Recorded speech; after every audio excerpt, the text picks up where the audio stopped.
ஆத்ம நண்பர்கள் அனைவருக்கும் அன்பான வணக்கம்.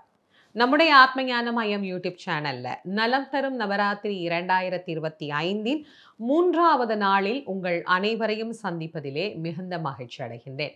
இன்றைக்கு துர்கா தேவியை நாம வழிபடக்கூடிய நிறைவு நாள். அம்பிகை எப்படி வழிபாடு பண்ணணும், என்னெல்லாம் நெய்வேத்தியம், ராகம் என்ன அப்படிங்கிற தகவலோடு சேர்த்து அதிசயமான ஒரு அம்பாளுடைய ஆலயத்தையும் இன்னைக்கு நாம சிந்தனை பண்ணலாம். வாங்க.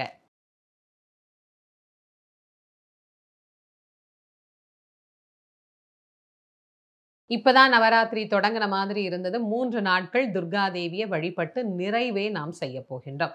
துர்க்கை அப்படின்னு சொன்னாலே நமக்கு ஒரு அற்புதமான ஆற்றல் மிகுந்த சக்தி அப்படிங்கிறது நம்ம எல்லாருக்குமே நல்ல ஞாபகத்துக்கு வரும்.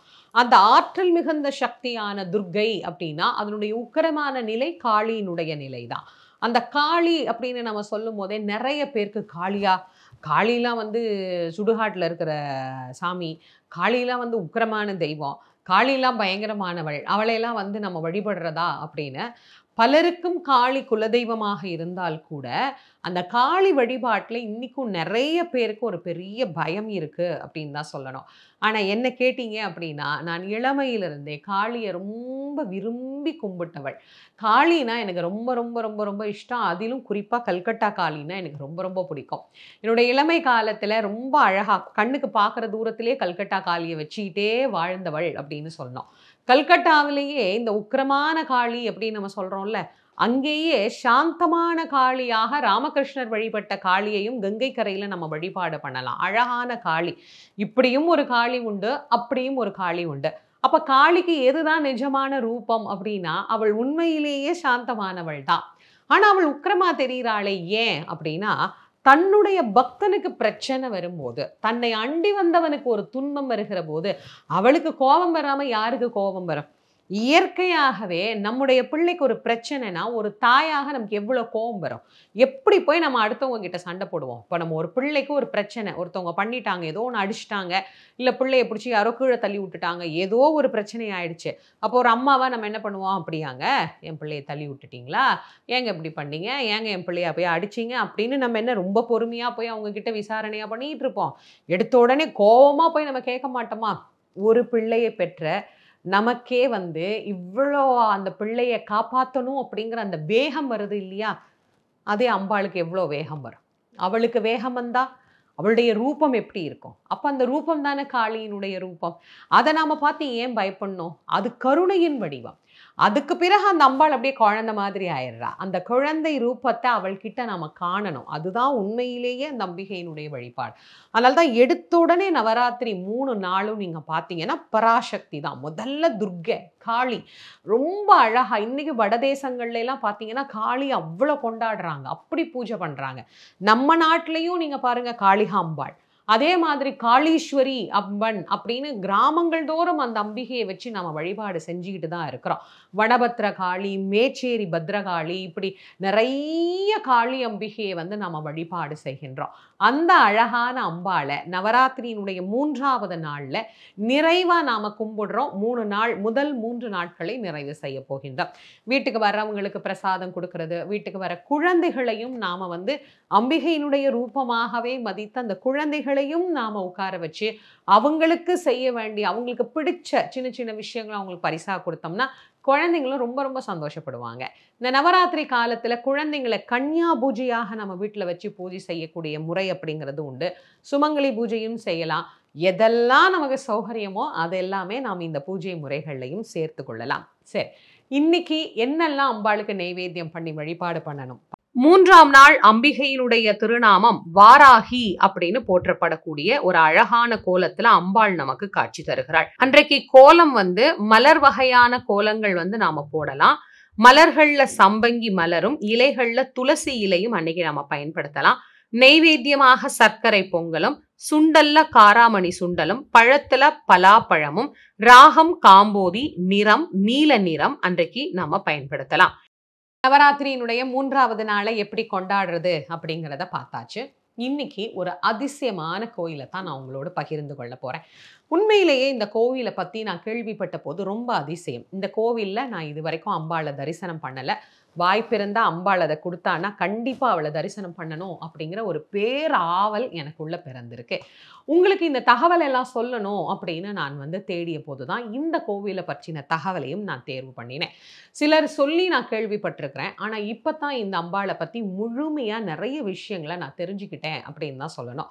ஒரு அதிசயமான கோயில். இந்த பகுதியில இருக்கிற பலருக்கும் தெரிஞ்சிருக்கும். ஆனா, இந்த பகுதிய தாண்டினோம்னா, நெறைய பேருக்கு இப்படி ஒரு கோயில் இருக்கிறது அப்படிங்கிறது தெரியவே தெரியாது அப்படின்னு தான் சொல்லணும். இந்த கோயில் எங்க இருக்கு அப்படின்னா, பாண்டிச்சேரி மாநிலத்தில காரைக்கால்ல இருந்து சுமார் 7 கிலோமீட்டர் தொலைவில அமைந்திருக்கிறதா இந்த கோயில். திருமலை ராயன்பட்டினம் அப்படிங்கிறது தான் இந்த ஊரோட பேரு. இங்க இருக்கிற இந்த அம்பிகைக்கு பேரு ஆயிரங்காளியம்மன் அப்படின்னு சொல்றாங்க.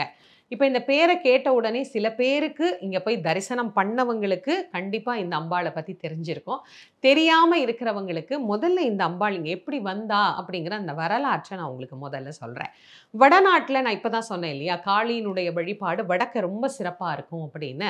அப்படி வடதேசத்துல காளியினுடைய வழிபாட்ட ரொம்ப சிறப்பாக செய்து வந்த ஒரு மன்னன். தன்னுடைய நாட்டின் பஞ்சத்தை தீர்த்து வைத்த அந்த காளிய கொண்டாடி மகிழ்ந்தான் அந்த ராஜா. எது படைச்சாலும் அந்த அம்பாளுக்கு 1000 தான். 1, 2 எல்லாம் கிடையவே கிடையாது. எல்லாம் 1000, 1000, 1000, 1000ன்னு வச்சு படைச்சு, படைச்சு அந்த அம்பாள் மேல அப்படி ஒரு அன்பு, அப்படி ஒரு பாசம்.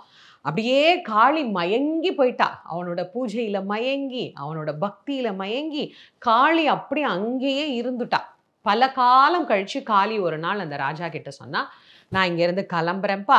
அதனால என்னை நீ இவ்வளவு காலம் கொண்டாடி மகிழ்ந்த. எனக்கு ரொம்ப ரொம்ப சந்தோஷம். நான் சொல்ற மாதிரி ஒரு பேழை பண்ணி எடுத்துட்டு வா, ஒரு பெட்டி. அதில என்ன வச்சு நீ கடல்ல போட்டுரு" அப்படின்னு சொல்லி காளி அவருக்கு உத்தரவிட்டார். ராஜாவுக்கு ஒரு பக்கம் வருத்தமா இருந்தா கூட அம்பாள் சொன்னது செய்யணும் இல்லையா? அதனால அவர் என்ன பண்றாரு, அம்பாள் சொன்ன மாதிரியே ஒரு பெட்டி செஞ்சு, அந்த பெட்டியில இந்த அம்பாள வச்சுட்டு, அவர் அம்பாள அந்த கடல்ல இட்டுவிட்டு, தானும் அம்பிகையினுடைய திருப்பதத்தை அடைந்து விடுகிறார். அப்படியே கடல்ல மிதந்து, மிதந்து, மிதந்து, மிதந்து அது இந்த திருமலைராயன்பட்டினம் என்கின்ற ஊருக்கு வந்து சேர்ந்தது. பார்த்த மீனவர்கள் ஏதோ பெட்டி இருக்குது. கடல்ல நெறைய பொருட்கள் இந்த மாரி வரும். இப்படி ஏதோ ஒரு பெட்டி வந்திருக்குதுன்னு போய் அந்த பெட்டிய எடுக்க முயற்சி செய்றாங்க. யாராலயும் இந்த பெட்டிய எடுக்கவே முடியல கடல்ல இருந்து. இது என்னடா அதிசயமா இருக்குதேன்னு எல்லாரும் முயற்சி பண்ணி பார்த்துட்டு போயிட்டாங்க. பொழுது இருட்டிருச்சு. அந்த ஊர்ல வாழ்ந்த ஒரு மிகப்பெரிய சிவபக்தர் கனவுல போய் அம்பாள் காட்சி குடுத்து, "இந்த ஊரத் தேடி, உங்கள தேடி நான் வந்திருக்கிறேன். நான் மகாகாளி. என்ன எடுத்து நீங்க பூஜை பண்ணுங்க. எப்படி பூஜை பண்ணணும் அப்படிங்கிறத நான் உங்களுக்கு உணர்த்துறேன்" அப்படின்னு சொல்லிட்டு அம்பாள் கனவுல போய் அவருக்கு சொல்றா. காலையில அவர் எழுந்து போய் ஊர் மக்களை எல்லாம் கூப்பிட்டு, "அம்பாள் இந்த மாரி கனவுல வந்து சொல்லியிருக்கிறா. வாங்க எல்லாரும் போகலாம்.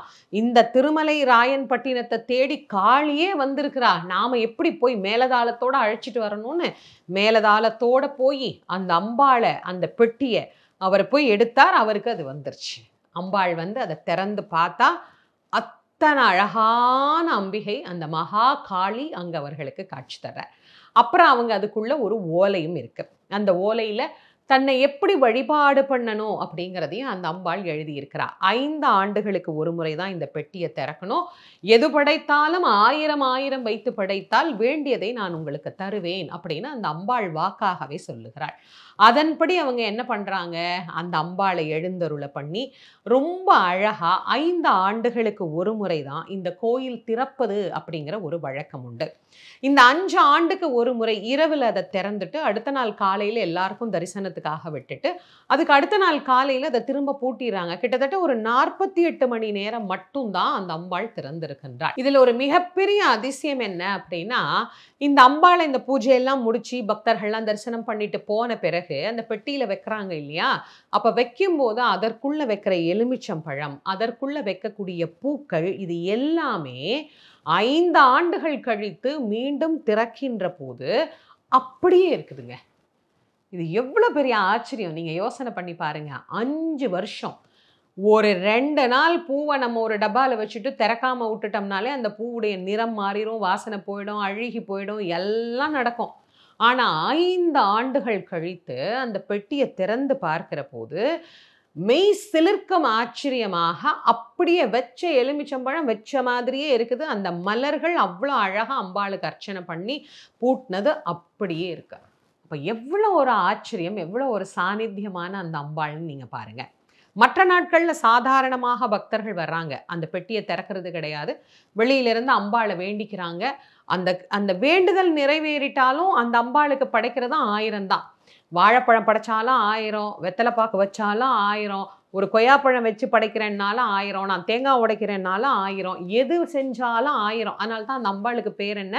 ஆயிரங்காளியம்மன் அப்படின்னு அவளுக்கு பேரு. இவ்வளவு அதிசயமாக, சாநித்தியமாக அம்பாள் வந்து ஒரு கோவில்ல எழுந்தருளி இருக்கிறாள். அதுவும் அவள் தானே தேர்வு பண்ண ஊர்ல தான் வந்து இருக்கணும் அப்படின்னு விருப்பப்பட்டு இந்த இடத்த அம்பாள் தேர்வு செய்து இங்கே அவள் காட்சி கொடுக்கிறாள் அப்படின்னு சொன்னா உண்மையிலேயே இது ரொம்ப அதிசயமான கோயில் தானே.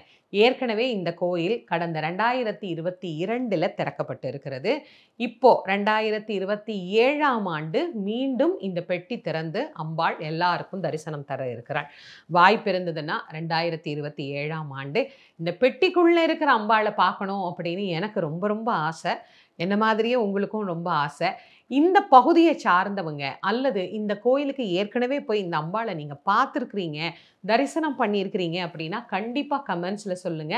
பார்த்தவங்க நீங்க சொன்னீங்கன்னா, பார்க்காத நாங்கள்லாம் கொஞ்சம் கேட்டு தெரிஞ்சுக்குவோம். இந்த அம்பாள் எப்படிப்பட்ட அற்புதமான சக்தியோடு இருக்கிறாள். நாம படிக்கும்போதே, கேள்விப்படும்போதே இவ்வளவு சந்தோஷமா இருக்குதே, அது வந்து எவ்வளோ ஆனந்தமா இருக்கும். சில பேர் அதை பத்தி சொல்லும்போது, அதை என்கிட்ட ஒருவர் அதை பத்தி சொல்ற போது ரொம்ப நெகிழ்ந்து வந்து அவர் சொன்னாரு. அப்படியே அந்த அம்பாள் வந்து 5 ஆண்டுகளுக்கு ஒரு முறை அவளை பார்க்கிற போது இந்த தவம் பண்ணின ஒரு தேவி எப்படி பிரகாசமா காட்சி தருவாளோ அந்த மாதிரி அந்த அம்பாள் இருப்பாள் அப்படின்னு சொல்லி, அது உண்மையிலேயே அது அவரவருக்கான அந்த அனுபவம். அப்படி ஒரு அழகான அனுபவத்தை தரக்கூடிய அந்த அம்பிகை 1000 காளி கேட்டதை கேட்ட வண்ணமாக தரக்கூடிய ஒரு தெய்வமாக இன்றைக்கும் விளங்கி கொண்டிருக்கிறார். அந்த காளியினுடைய அருள் எல்லாருக்கும் பரிபூர்ணமா கிடைக்கணும். இந்த கோயிலை பத்தி எல்லாரும் தெரிஞ்சுக்கணும் அப்படிங்கிறதுக்காகத்தான் இந்த நவராத்திரி பதிவில் உங்களோடு இதை நான் பகிர்ந்து கொண்டேன். இந்த பதிவை உங்களுடைய நண்பர்கள், உற்சார உறவினர்களோட பகிர்ந்து கொள்ளுங்க. நம்முடைய ஆத்மஞான மயம் யூடியூப் சேனலை இதுவரைக்கும் நீங்க சப்ஸ்கிரைப் பண்ணலைன்னா பண்ணிக்கோங்க. மீண்டும் நாளைய நவராத்திரி சிறப்பு பதிவில் உங்கள் அனைவரையும் சந்திக்கும் வரை உங்கள் அனைவருக்கும் நன்றியும் வணக்கமும் கூறி விடைபெறுவது திருமுருக வள்ளல் வாரியார் சுவாமிகளின் மாணவி தேசமங்கையர்க்கரசி. நன்றி, வணக்கம்.